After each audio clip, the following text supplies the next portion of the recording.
Shut up and sit down.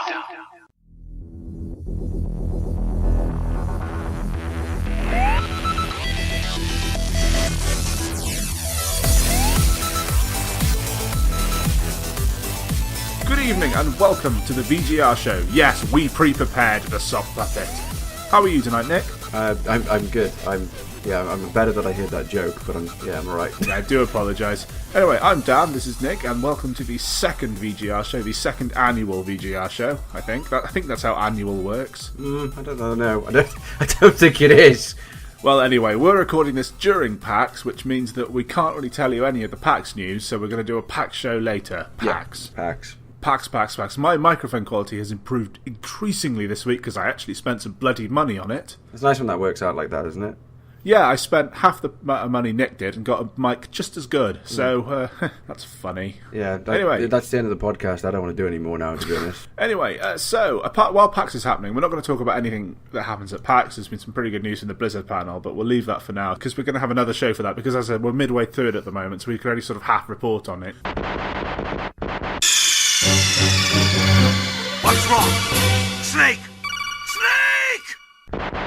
So Metal Gear Solid 5's now got a release date, and the Collector's Edition's got details as well. So it's coming out on September 1st on PS4. It's also going to be a Steam-based release on PC, I think like 15 days later. Yeah, a little bit later. But, it's not kind of one of those games I don't think you want to get on PC, really. Apparently the Ground Zeroes was a very good port. It's a sit in front of the TV kind of game for me, really. I've grown up with it like that. Collector's edition though, so for £99 you're going to get a whole heap of crap, really. It's a really nice looking collector's edition. You get a half-scale replica of Snake's arm, steelbook, behind-the-scenes documentary, a map, some DLC in there as well. I'm not sure why it's called DLC if it's part of a collector's edition. It's strange, I don't know. Because that's just the norm now. Yeah, I was going to mention the incredible amount of pre-order stuff, but I think I outdid myself on pre-order stuff last week, so I'm not going to bother. Yeah.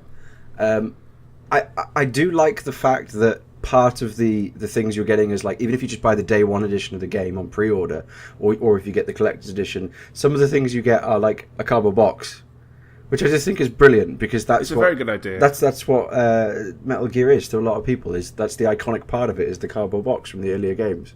So as stupid as that sounds, I think that's really clever. I really like that. Yeah, well, I think we'll talk a bit more about Metal Gear when some more details come out, because apart from the fact that it's going to be absolutely bonkers, we haven't really got that much about it. And there's Metal Gear Online as well, which is... Oh, that's going to be weird, I think the proper word there is. It's meant to be the last of the Metal Gears, or the Snake Metal Gear Solids, according to Hideo Kojima, but he said that, I think, every Metal Gear Solid. Every Metal Gear Solid, since 2? Pretty much, yeah. So either that or we're finally going to get Metal Gear Rising 2, which I really want. I never thought I'd ever say that, and then I played it and thought, this is fantastic. Oops.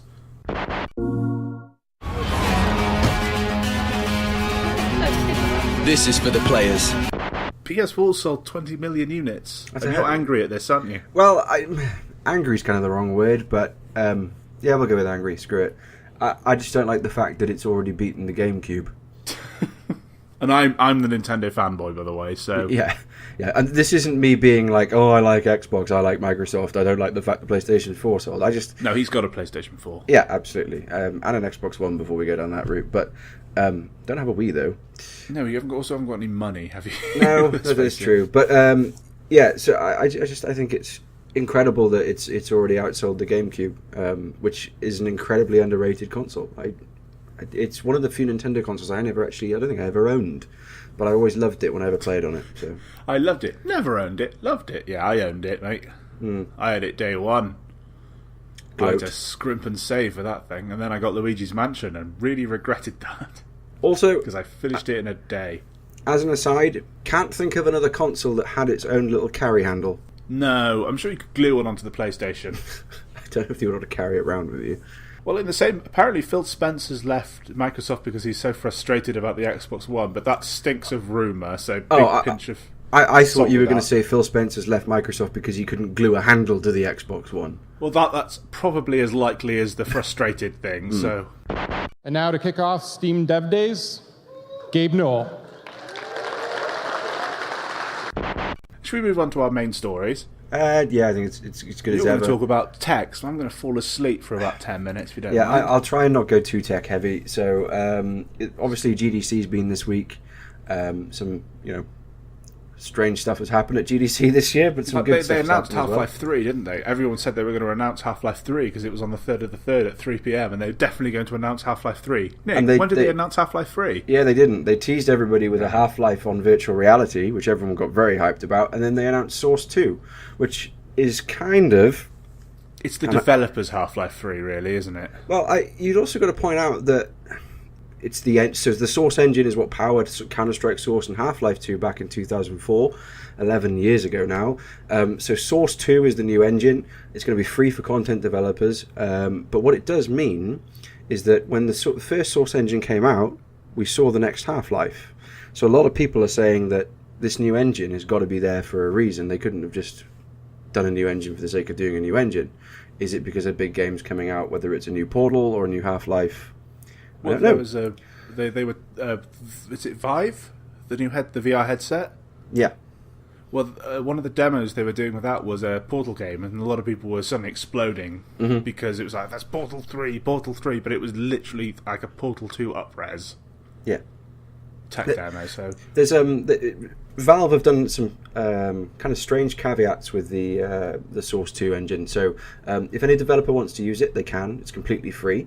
And by free, they mean completely free. You don't have to pay for it at all. Literally, just prove that you're a developer, isn't it? Yeah, basically, yeah. But the caveat is, and some people are going to think this isn't bad, but the caveat is that if you do use it and you do release a game, you have to release it through Steam, non-exclusively. So you don't, you can release it elsewhere. It has to be Steam plus blah blah. So. But yeah, it has to be on Steam. It can't not be on Steam. So you can't just make. I think that makes sense. If you're giving away a free main engine to your game, I Absolutely, think yeah. having to release it on the most popular of the PC distribution systems is.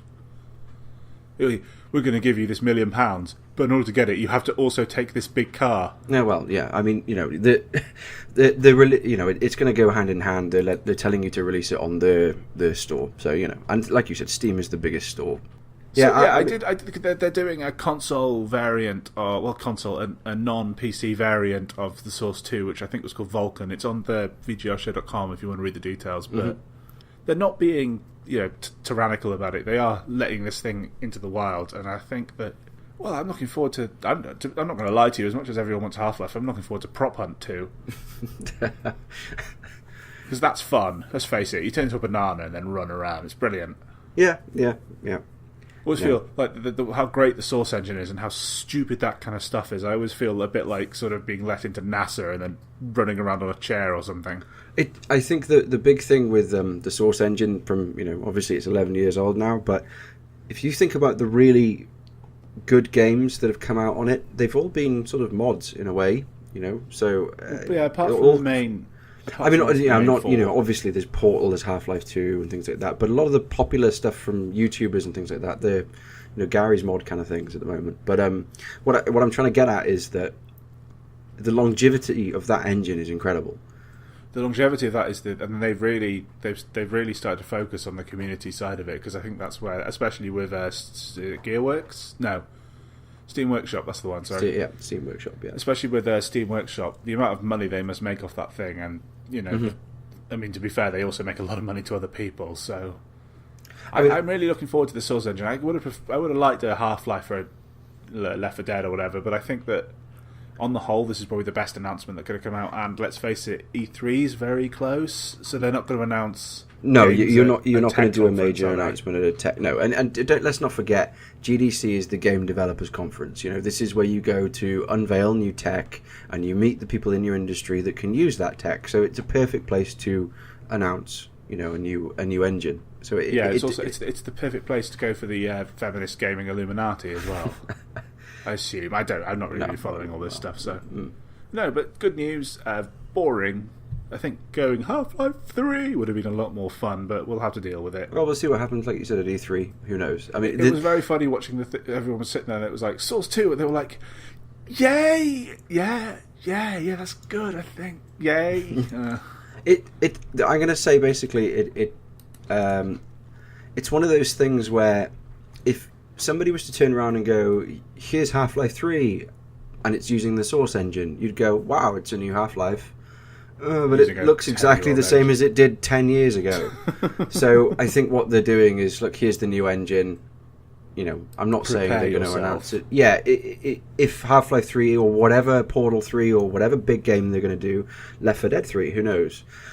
Whatever they're going to do is going to be infinitely better because it's on the new engine. So whatever that, when that big announcement is. Can we just have a 3? Well, yeah. I'd be happy with a Left 4 Dead 3, personally. I'd be happy with a Team Fortress 3, although that is technically known as Blizzard Overwatch, isn't it? Multi-kill. Godlike. Well, moving on, PC, there's been a week of ups and downs on PC. We'll go to an up next, just so we don't hurl ourselves from the parapet. But there's been some good news PC-wise, isn't there? Yeah, something you're very excited about. This is something I'm really excited about because it's a game I love. This is, again, it's engine-related. It came out kind of at GDC. It's been available to play. So this is the Unreal Engine 4 that's been sort of unveiled at GDC. Some news has come out on it. So what they're doing now is Unreal Tournament 4. It's been playable in a very early alpha stage at GDC. I've seen some streamers play it as well. I think they were handing out codes to a few people. It looks unbelievable. It's a very pretty looking engine. It looks incredibly early, but it looks like it's got a bucket load of potential with it. There's been rumours that, well, not rumours, that it's been confirmed that there's people out there with already dedicated servers, and they're doing 64 versus 64 matches on Unreal Tournament. Yeah, that seems like the worst thing ever. Yeah, exactly. I'm not a massive Unreal. I played Unreal Tournament to death on the PC, but I never really kept up with the series. But I've seen some video and some gameplay of it, and it does look very nice. But I'm cautiously optimistic about it because a lot of these kind of, not rehashes, but you know what I mean, like these old franchises brought forward all of a sudden, almost reboots. They've been more missed than hit, really, haven't they? Yeah, they have. Sorry, just to confirm, it's not 64 versus 64, it's a 64-player map, so 32 versus 32. I was thinking that was a bit insane. Yeah, no, it's not 128 people. It's 64 people on the map at once, 32 versus 32, or 32, whatever. If it's a single-player deathmatch, you're against 63 other people, which is insane. And if you've ever played Unreal Tournament, which hopefully most people have that are listening to this, you'll realise how quick that game is. It's not a slow, methodical fight, shooter, is it? It's the thinking man's Quake, and that person's thinking, ah! Yeah, half the time. It's a very pretty looking tech demo of what they've done. I'm very excited for it. Unreal 3 it didn't live up to the hype by any stretch of the imagination. I'm really looking forward to it. I don't think there's any release date on it as far as I can tell at the moment. Again, it's still a very early alpha. It's another one of those engines, Unreal Engine 4, obviously. It's another one of those engines, if you look at what they've done before, it's a backbone for so many other things. You think of Gears of War with Unreal Engine 3 and how that progressed. It's a backbone for so many massive games that whatever happens from it, it's going to be big news.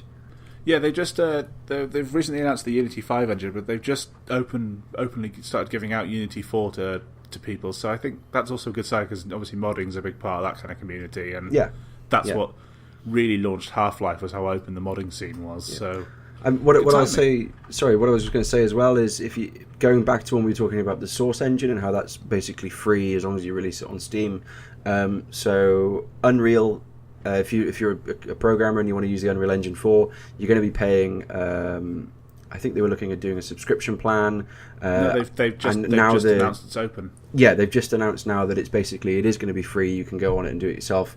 I think there's talks that I think Tim Sweeney was saying that if you ship a game, so you release your game, you'll pay a 5% royalty on anything you make over $3,000. Fair enough. That's all right. That's their way of doing it. So basically, anybody can download it, start pissing about with it, build your game. If you make money, then they make money. If you don't make any money, then they don't make any money. I think that's a very clever way of looking at it. Small fortune to a bunch of people. Yeah, I mean, I remember, years ago when I was doing some stuff, if you think if you ever did like .NET or you program in .NET or C# or anything like that, to buy those platforms outright, you're looking a few £1,000 back in the day. I think they're probably £700 to £1,000 now if you want to do it legit, not just torrent them. But so I've played was it Air Control? That was torrent. That was a torrent in Unity. But I mean, what I'm trying to say, what I'm saying is obviously the huge outlay you used to have before you could make any money, and I think what's happening now is a really good thing. These companies have got the money where they can release these engines and these tools and these developers tools for free, and then basically say no, if you guys make money off what you do, then we're happy to take some of that money. But if you don't, and you just want to play with your mates, or you want to just piddle around and see what you can do, then yeah, do it for free. Or if you're 99% of Steam Greenlight, then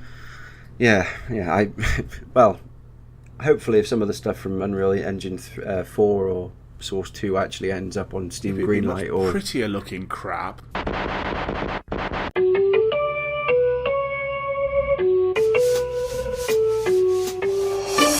So this is news that EA have decided to shut down Maxis Studios. It's pretty shocking news, to be honest. There was a smattering of rumours for a little bit over the last few weeks that they were going to possibly merge or do something with it, but for the most part, it's going to come out of left field. So basically, if you're not aware of what Maxis do or what Maxis did, they're the main studio and the main driving force behind SimCity, Spore, and obviously the Sims franchise. So Maxis downhill there. Yeah, well, so Maxis Emeryville are now no more. They've closed their doors, and I think one of the lead developers or lead designers, basically wrote on Twitter saying, it was a fun 12 years, but it's time to turn off the lights, put the key under the door. He actually got tweeted by somebody asking, just saw the news, is it really true that the studio is closing? And his reply was pretty blunt, saying, yes, everyone's out of a job.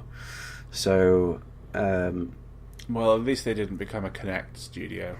Poor Rare. I mean, EA have come out since then and they've released a statement. You can read the statement on VGRshow.com. I'm not going to read it out to you. In a nutshell, they were basically saying... Sorry.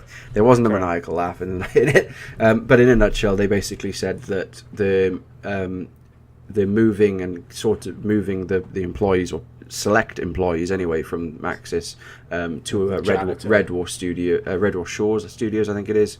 They're still going to be supporting The Sims and SimCity. They're not going to impact any plans on what they were doing with The Sims, so they're going to still carry on supporting Sims 4. That cash cow still has some milk left in it. So. Yes, basically, yeah. They're going to still carry on milking that cow until every dollar is gone.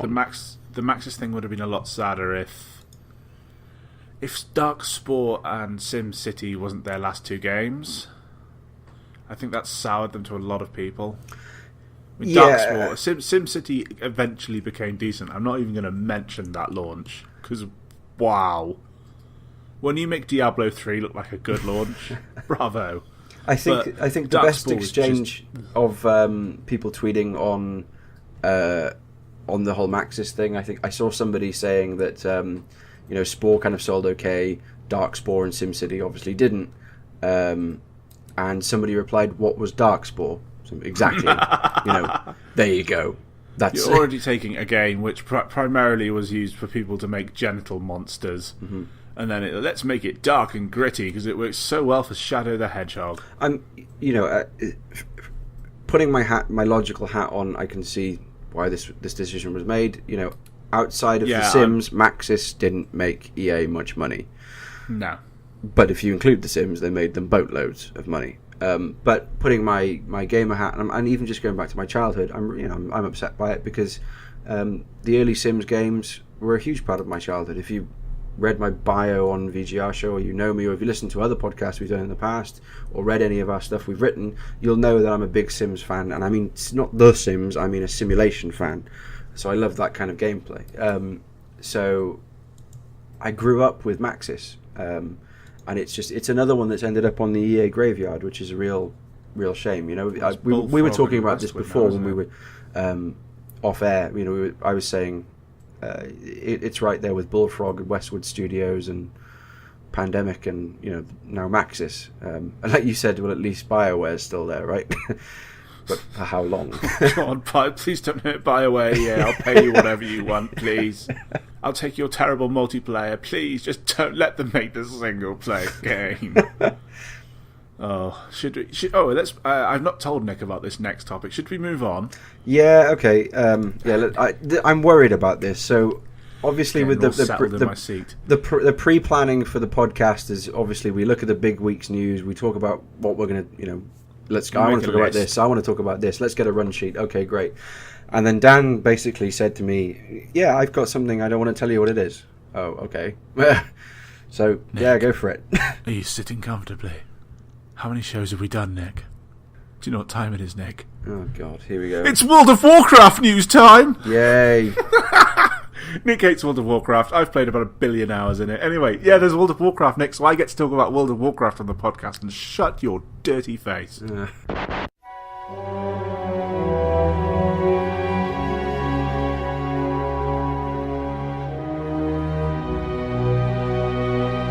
Have you heard of any of the news recently? No. Funny how I haven't, isn't it? No, it's funny.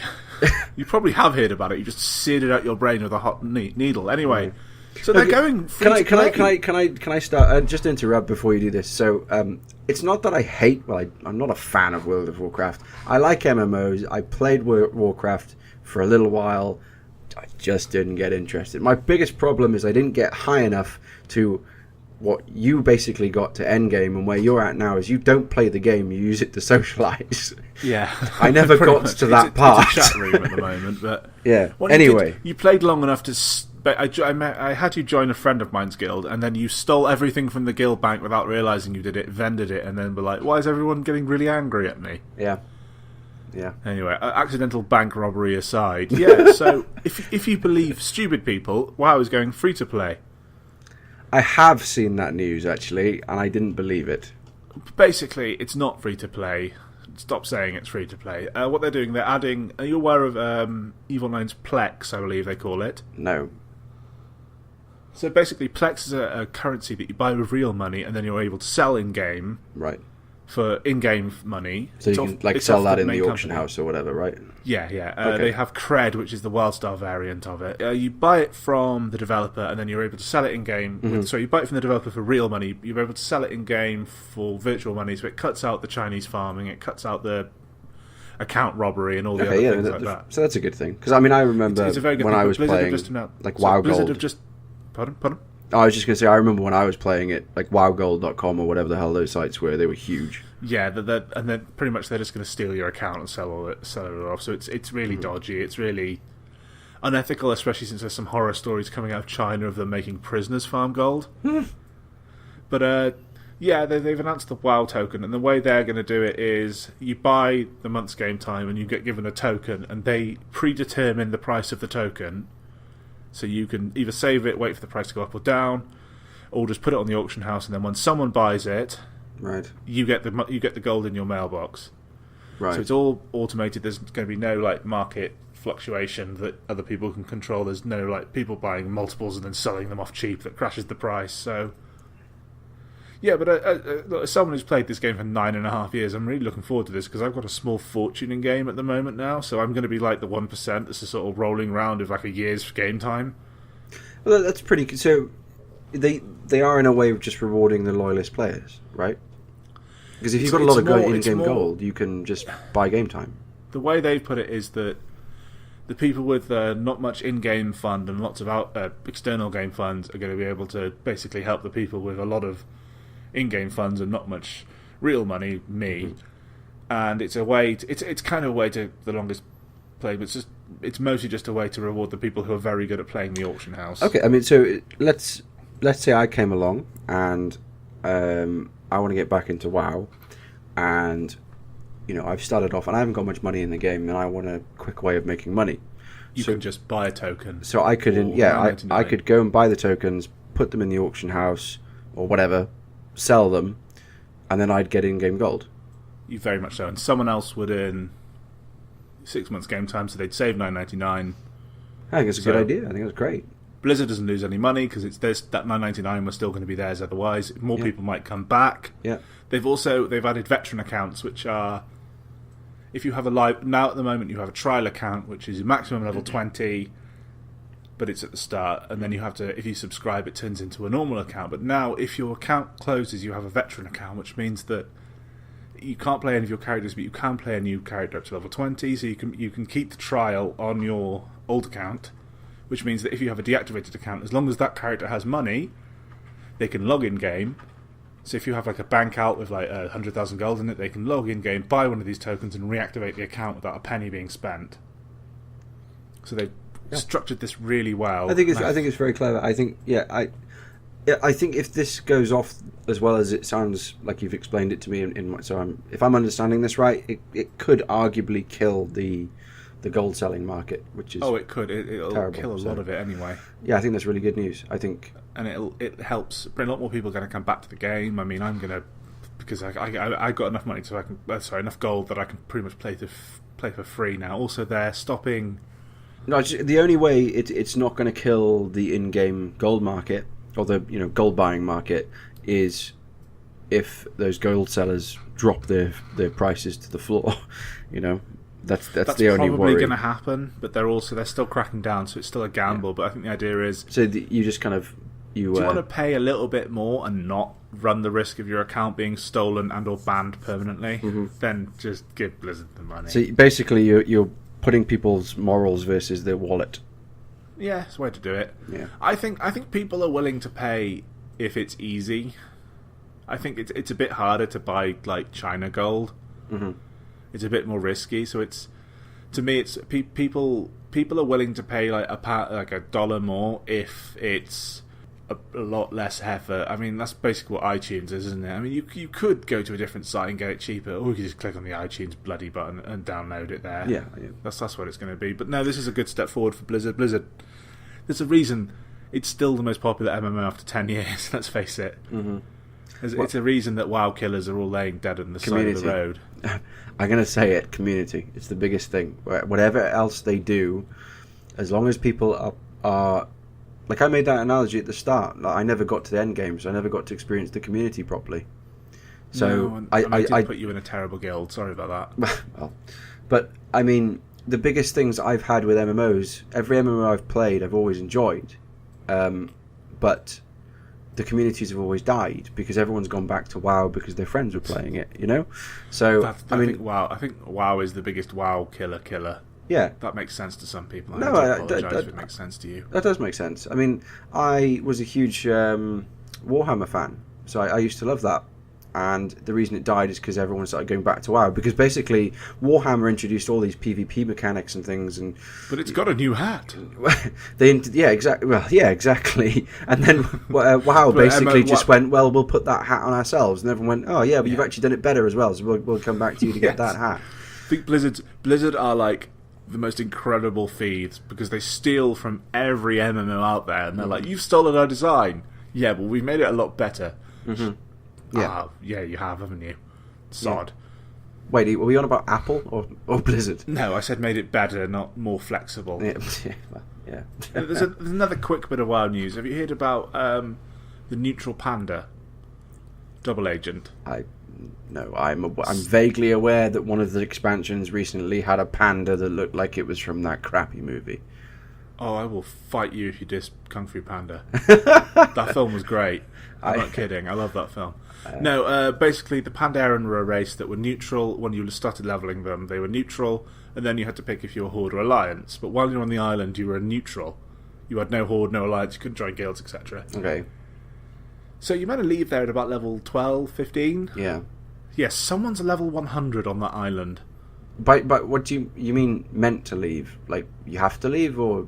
No. You leave when you finish the main quest, but if you do all the quests leading up to it, at most you're going to be about level 16, right? Right, so this guy's just... Someone's level 100. So is he just been... Or they have just been killing... farming herbs and battling pets, like the Pokemon edition they bring to the game. So he's basically been doing... You know that South Park episode with Warcraft? He's been farming boars. Yeah, like no one's business. But it's a side project for someone. It's obviously not his main character. He's called Double Agent the Insane. Yes, that's a title, Nick. Yeah, okay. The Insane. Right. And it's apt. But he reached level 100. He's reached maximum cap. Obviously since Pandera. But Yeah, look, I mean, he had a live stream and people all made a panda so they could go down and watch him ding, and it was a big event. And I don't know, I think that's cool. I think that this is one of the joys of gaming is we have some pretty cool eccentrics and doing stuff like that. I mean, you've got the guy that's running, what is it, like the 15-year Civilization game?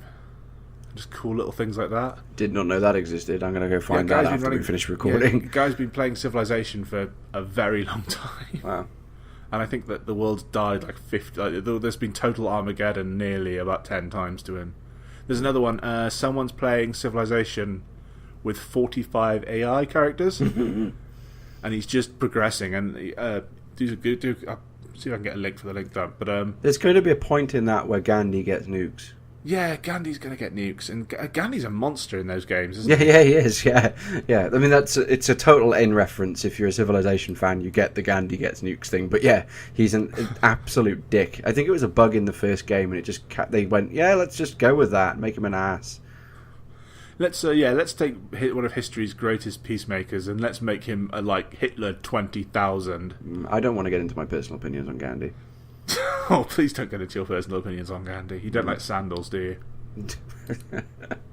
Yeah, but I think we've run out of actual news. Should we move on to the stupid news? I'm scrounging to see if there is any real news left. No, there's not.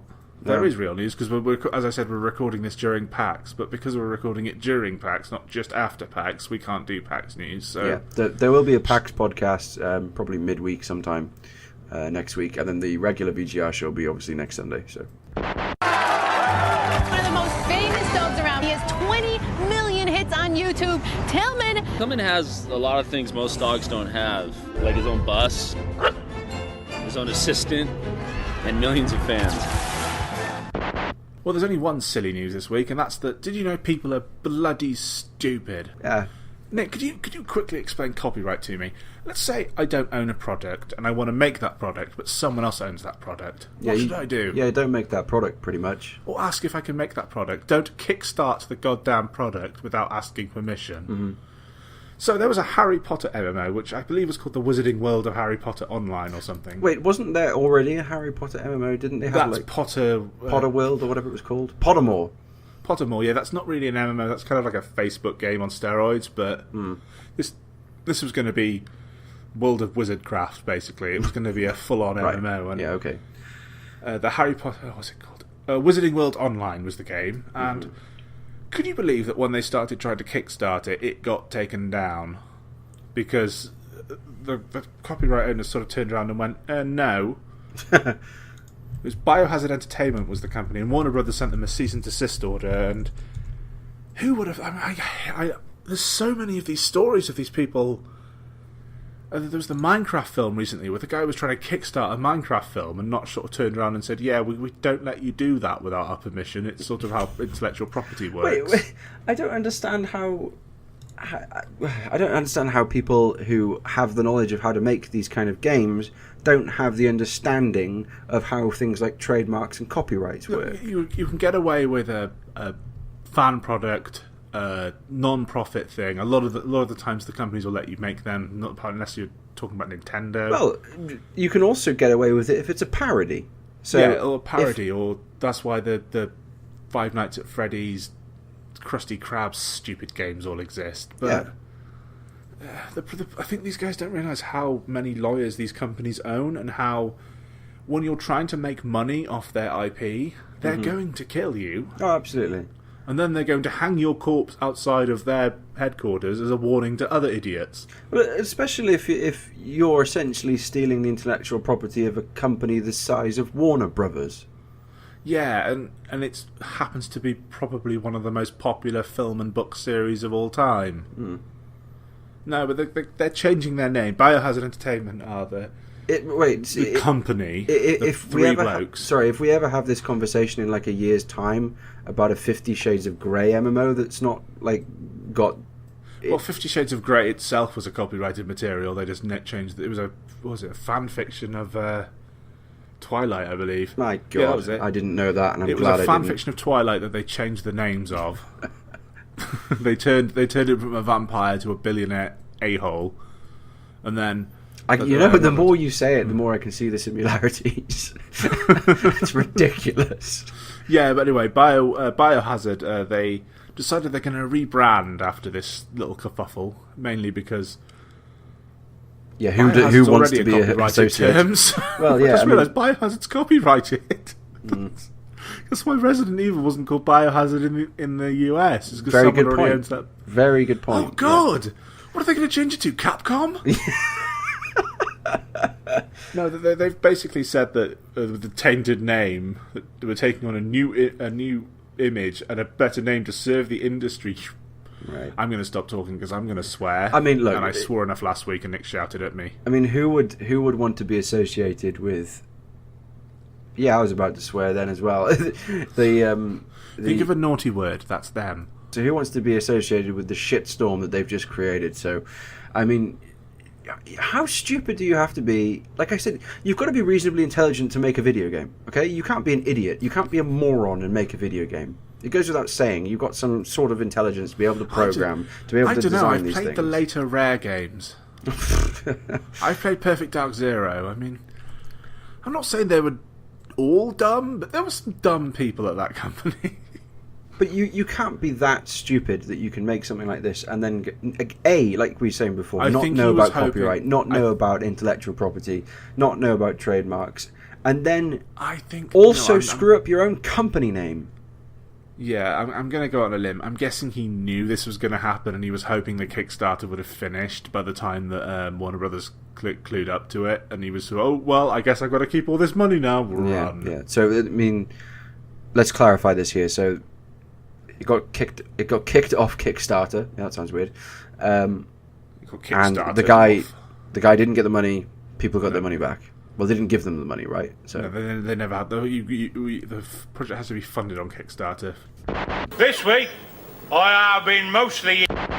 You've been playing Elephant Riding Simulator 2015, haven't you? Yeah. I mean, so Did you know that there's a way of playing that game without riding elephants? No. It's possible, I swear. You've actually got to go buy the Talon, and I was like, why would anyone not pick the elephant riding Talon? Yeah, I mean, I know it's slower, but no. It's an elephant! Exactly, yeah. No, so something we're doing on VGR Show, obviously, so, new sites out there. Obviously, we did Game Breakers and everything in the past, so... Up-to-date reviews from about 6 months ago. So what we want to do is kind of retrospectively review stuff from, the last year, just the major games, and give you our thoughts on them, because we know you really want to hear what we think. But yeah, so I'm not sure I want to know what I think, Nick, and I'm me. Well, I don't think I want to know what you think. It disturbs me most of the time. So, It's mostly baby elephant gifts at the moment.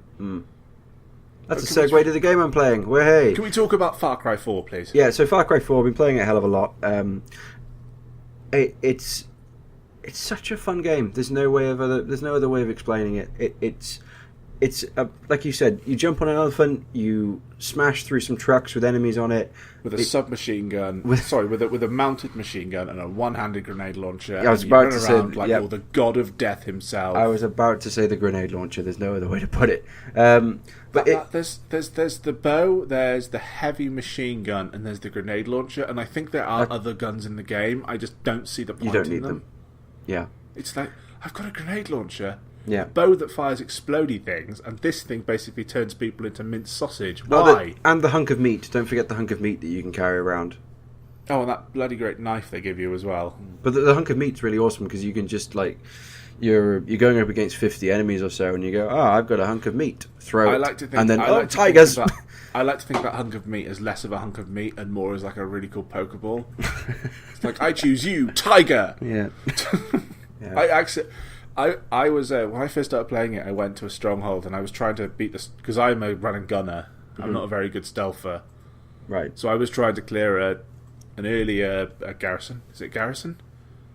Outpost. Stronghold. What are they called? Outpost. Sorry. Yeah. I was trying to clear this outpost without causing an alarm or startling anyone. So I went to snipe this guy with one of my silenced guns, and it missed and hit a tiger cage I didn't know was there. The tiger kills everything. Yeah. And I'm like, oh, okay, that's and then I went down and was eaten by a tiger. Anyway, honey badgers. Honey badgers. Rhinos are amazing in that game. Rhinos. Because it's just rhinos like, oh, it's a rhino. Oh my god. Coming. Yes. No, sometimes you'll be standing there talking to a quest giver, and then the quest giver's gone, and there's a rhino where it used to be. And the quest giver's about 10 foot down the road, cartwheeling through the air with its ragdoll physics, and this rhino's there like, I'm here now. That rhino doesn't want to sell you stuff. He wants to take your money. He doesn't want to take your money. He wants to take your lower spine.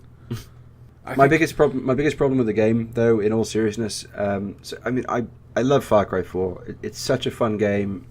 I could play it for a long, long time. It's got that GTA feel. It's an open world game done right. You tell your own story. It's a My biggest problem with it isn't it is the story. The character development is awful. The characters in it are terrible. The story is awful. It's just... I liked it. The main character goes missing for the entire game. The main antagonist, Pagan Min. Yeah, that is a bit. Especially you get Troy Baker down, and I mean, Vaz was such an important. I should probably point out, Far Cry 3 is my favourite first-person shooter. Wow, that's a hell of a statement. That's a hell of a statement. So I'm not coming from a weak standpoint here, but you get Troy Baker in to do a voice, and you're going after Vaz, who's one of the best antagonists, and it's like, we've got this really good idea. He's like the Joker, but he's sort of Asian, kind of. Mm-hmm. Yeah, let's do that. Yeah, he's gone. Yep. Have the boring twins and they're boring. And then there's Herc. I like Herc. I liked the that kind of.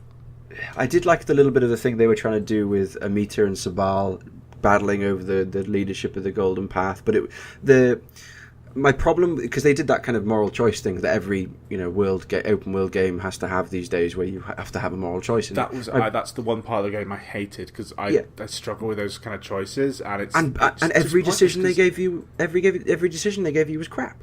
Especially since here's the thing, they work when it's a split-second decision, like in Mass Effect, where it's like, look, the bomb's going to go off. One of us has to go disarm it. Oh, okay, you go. I'm sorry.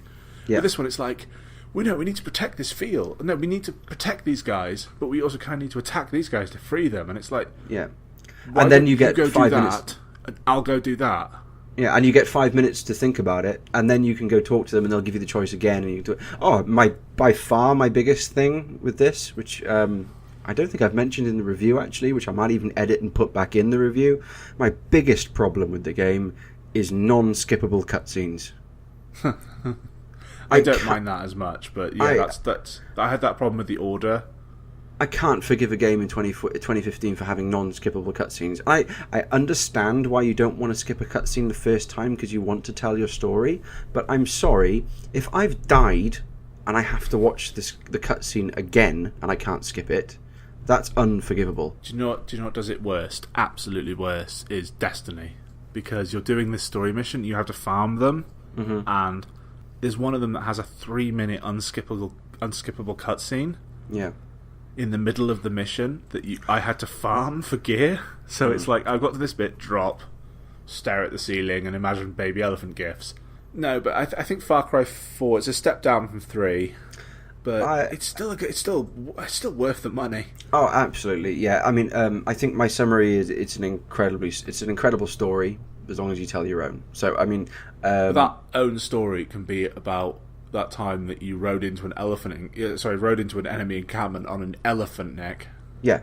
I mean, every time I played the game, I was doing something different. You know, you're climbing, you can go rock climbing in it, and you can just climb up and do uncharted parts of the map and look up and see what you're doing. And then you're going across the map and you find someone that's getting abducted or marched to their death, and you can go save those kind of people. It does open world, and it does it very well. And there's enough stuff in the very big map to keep you entertained.